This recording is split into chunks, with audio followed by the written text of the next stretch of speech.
Hey, so in this video, I'm going to talk about where I've been the past couple of weeks, why I haven't been streaming as much recently, and a couple of things for me, both on Runeterra and on League of Legends.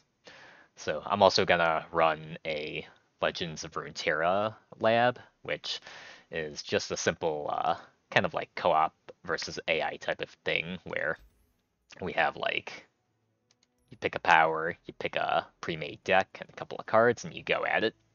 So that way you have something to look at while I talk. So anyway, um, over on Runeterra, the new season started in early 2021, the Cosmic Creation expansion, and this included the Targon region, and along with a whole bunch of other cards. And for the longest time, I want to say at least like 15 years now, I've been playing card games, either online or physical. So you get games like Yu-Gi-Oh, Altail. Magic the Gathering's not one that I really got into. I just kind of picked out Yu-Gi-Oh and then kind of made my way through it there. So um, for quite a while, card games have always been something that I found enjoyable. And so when the Legends of Runeterra came out, I've played it pretty frequently. Not necessarily on the ladder, but I liked making decks, just making weird combos here and there and just playing them. It's always kind of fun. But once once this new season came out and I decided to do a lot of streaming, I took my card playing a little bit more seriously. And throughout the entire season, which would be about um, a couple of months, I decided to participate in what are called gauntlets. And these are miniature tournaments that occur every weekend. And the long story short about these are that you can go ahead and participate in these miniature tournaments, and at the very end of the season, there's called the Last Chance Gauntlet, which qualifies you for the official end of the season tournament. And for throughout the season, I really didn't take it that seriously. I just like to play for fun. It's something that I just kind of picked up on and just kind of enjoyed. But something that I noticed throughout the season, and even in previous seasons as well, is that in gauntlets, I had an extremely high rate of winning. So over on Reddit, someone made a post that said, "Hey, if you want a 50% chance of winning a gauntlet, you have to have at least a 75% chance of winning your games in general in those gauntlets," which for most people, that's an insane amount.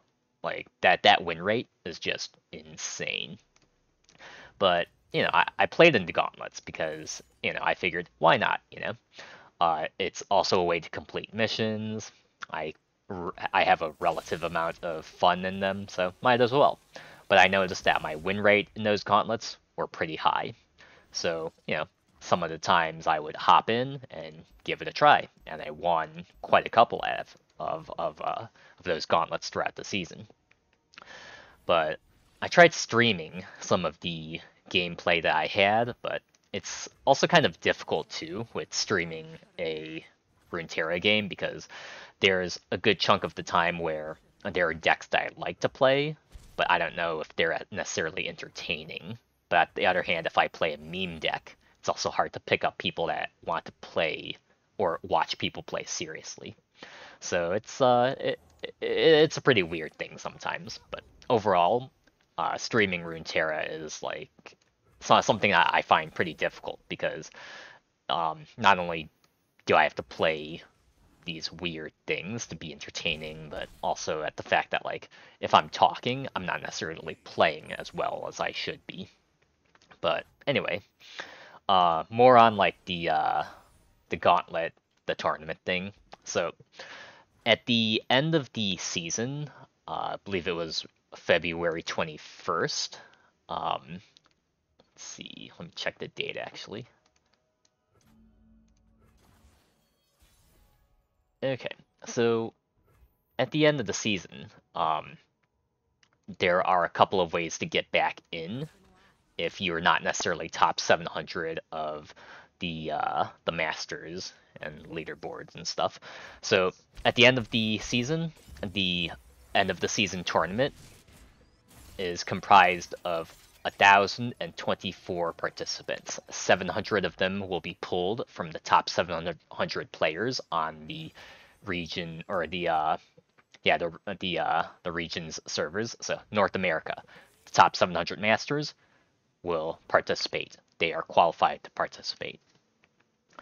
And the other more obscure way of getting into the tournament is that if you win, if you are one of the first 324 people to get in or to win the Last Chance Gauntlet, then that is also an alternative way to qualify for the tournament. But both of ways are legitimate, and in my opinion, they're both ways that you need to be an extremely good player to participate in. It's not something that you just kind of I guess, meander your way into. You know, you just don't stumble your way in. Either you're extremely lucky or you're in some way or some form good at the game. So the way that it happened was that um, every gauntlet, successful prime glory that they call it, that I acquire throughout the season, allows me to get a free win for the Last Chance Gauntlet. But throughout the season, I hadn't really taken that much seriously because, I haven't really participated in a lot of professional tournaments before, whether it be in Yu-Gi-Oh or like Magic or whatever. Like they have like tournaments and card shops that you can participate in, but I've never really done any of that. So throughout the season, it was more of a just for fun type of thing for me. And so on the Friday that the Last Chance Gauntlet was occurring on, I decided, you know what? I might as well just participate, you know? There's nothing that I can really lose from it. And I picked out one of my favorite decks that I made. It was a Callista Nocturne Endure type of deck. And it's nothing spectacular by all means. If I had to describe it, it's something that I found that it's an aggro deck that just happened to be super fun to play. A friend had wanted a deck for play and asked for recommendations, and I told him, you know what, I'll make a deck for you. It'll be fun. So I made a deck for him, but in order to make a deck, I have to play it. So I ended up playing using that deck, refining it, and then giving him the deck code. And I told him, hey, here's the deck that I made for you. Have fun with it. But I found it to be super fun as well. So that's why I ended up taking that same deck, basically a full aggro deck with a potential for a late game. And I decided to run Last Chance Gauntlet. And lo and behold, unexpectedly, I won 5 straight games, no losses, and I won my Last Chance Gauntlet victory, which after I had completed it, I just kind of looked at that. I looked over in my profile, and I realized it said that I qualified for the Last Chance Gauntlet, and I realized the weight of what I had just done right there. I basically qualified for the end of the season gauntlet, or the end of the season tournament. And at that point, I was just kind of looking at everything and I'm like, wait a second. I was not expecting this.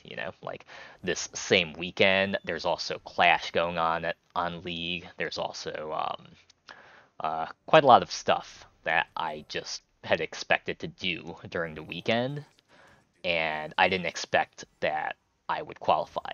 You know, so the end of the season weekend occurred the same weekend that I had gotten the Last Chance Gauntlet victory, and at that point, I looked at everything and I'm like, wait, I only have what is basically a day and a half at most to prepare for a tournament, and the tournament's format is going to be extremely different than what I normally would have for the rest of the way that I play my games. So with gauntlets, you pick, I believe it's 3 decks, and you are doing it as a best of one type of deal. The end of the season tournament, on the other hand, is you have to pick 3 decks, and it's best of 3. So in general, whereas with gauntlets, you can actually troll around and just pick one good deck to use, and one good deck and maybe like a troll deck, um, and then like maybe a deck that you never really use. So some people like will pick the most annoying deck that they can think of, make like um, a deck and just put it in their roster. That way their opponent sees it and they just ban it out. But anyway, the way that looked was like not really good for me, because for the entire season, I hadn't really played competitively and I haven't really played that regularly. I really enjoy a lot of these lab modes where Riot makes these wacky rule sets, and you get to play around with them. So, the one that I'm playing on right now is you're up against the AI, you get like super OP powers, and you just have at it.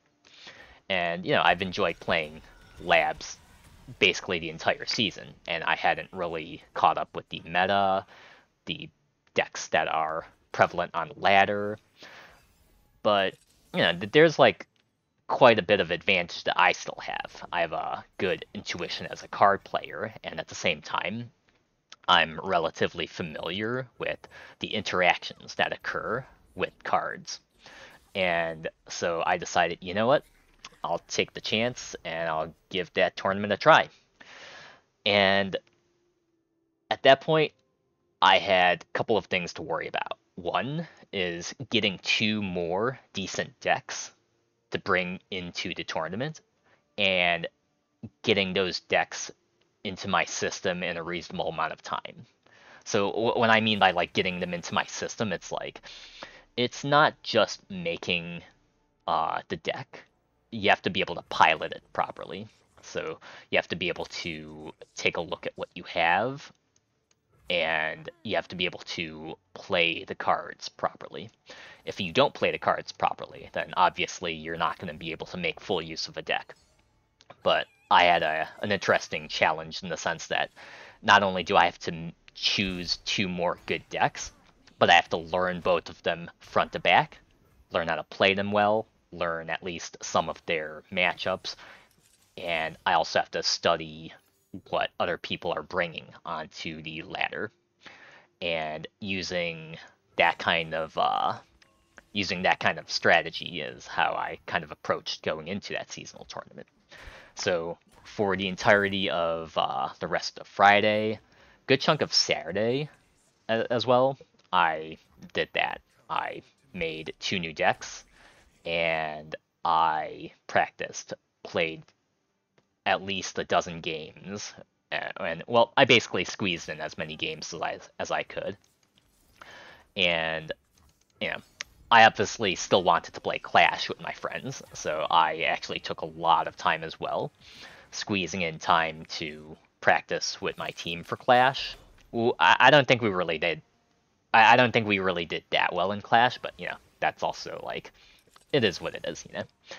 So what had happened was Sunday came, and I had 2 decks in mind. One was a Jinx and Draven discard aggro, so it's a classic type of deck. It's a very aggro type of deck, and the game plan is you try to win within the first 6 turns or so. It's a nice, simple deck to play. The goal for that one is to just maximize the value of your attack every single turn, and just blast your opponent.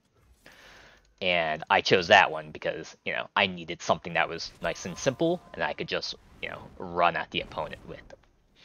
And then the second deck that I chose to add to my roster was the the famous Twisted Fate and Aphelios deck. So that one is a high skill cap deck where a lot of people have taken into the top of ladder with. It's a deck that involves a lot of combos and quite a lot of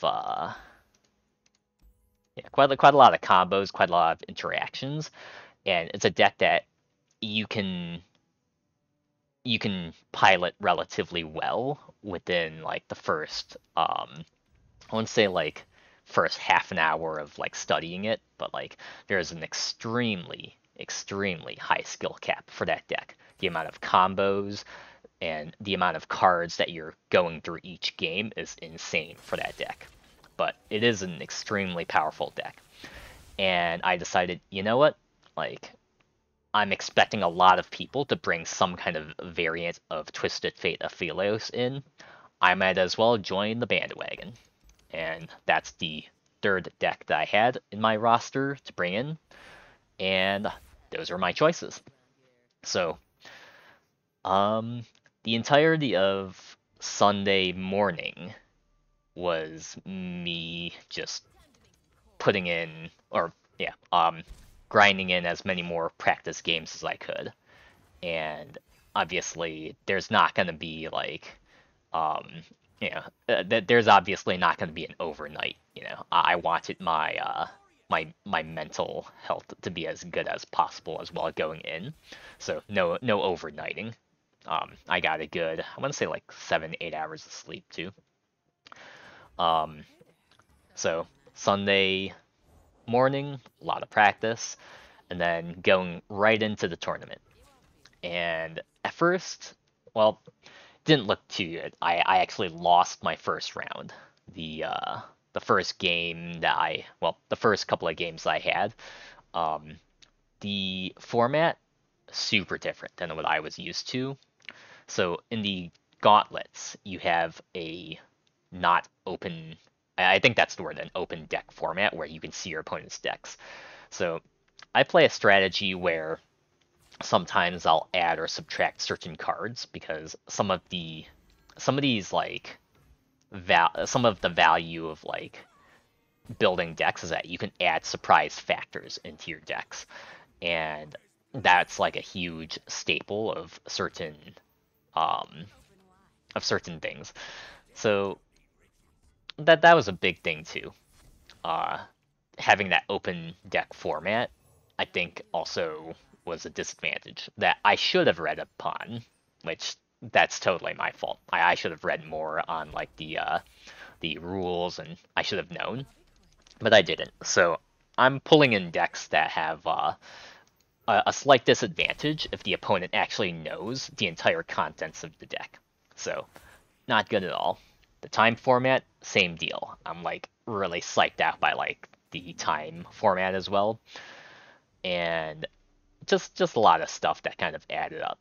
But overall, the first couple of games, just kind of okay. So lost the first round, and I decided, you know what? All right, I have like these super fast decks anyway, so I had about, I want to say like probably around like half an hour or something like that, half an hour to like 50 minutes more in order to continue practicing.